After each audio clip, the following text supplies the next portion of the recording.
électrique. Le rêve du gouvernement béninois, c'est d'assurer une disponibilité énergétique à plein temps à l'intérieur du pays et d'en vendre aux pays de la sous-région. Dans ce sens, plusieurs opérateurs se positionnent déjà. C'est le cas de la société Gazol, basée à Londres, dont le plus haut responsable a été reçu en audience par le chef de l'État. Il a exposé au président de la République le projet de production de gaz ici au Bénin. Nous voulons faire du Bénin un centre de distribution de gaz et de production afin de pouvoir alimenter les centrales électriques dans la sous-région. C'est un projet très important qui a deux volets. Le premier volet, c'est d'importer du gaz et de gaz liquéfié, de regasifier afin d'alimenter les usines, les centrales électriques.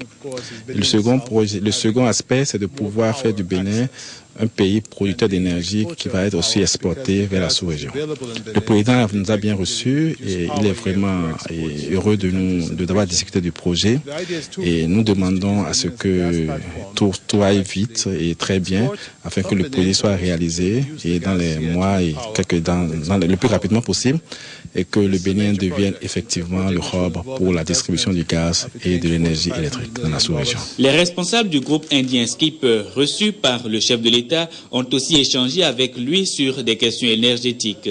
Ils étaient au Bénin en novembre 2013 pour signer un mémorandum d'entente qui a porté sur la construction d'une centrale thermique de 300 MW à base de charbon. L'étude de faisabilité est disponible. Elle nous a coûté une bagatelle somme de 800 000 $.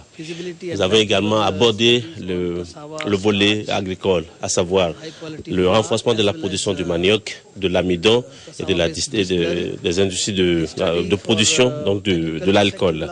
À ce niveau, je crois que d'ici le mois prochain, l'étude de faisabilité sera disponible.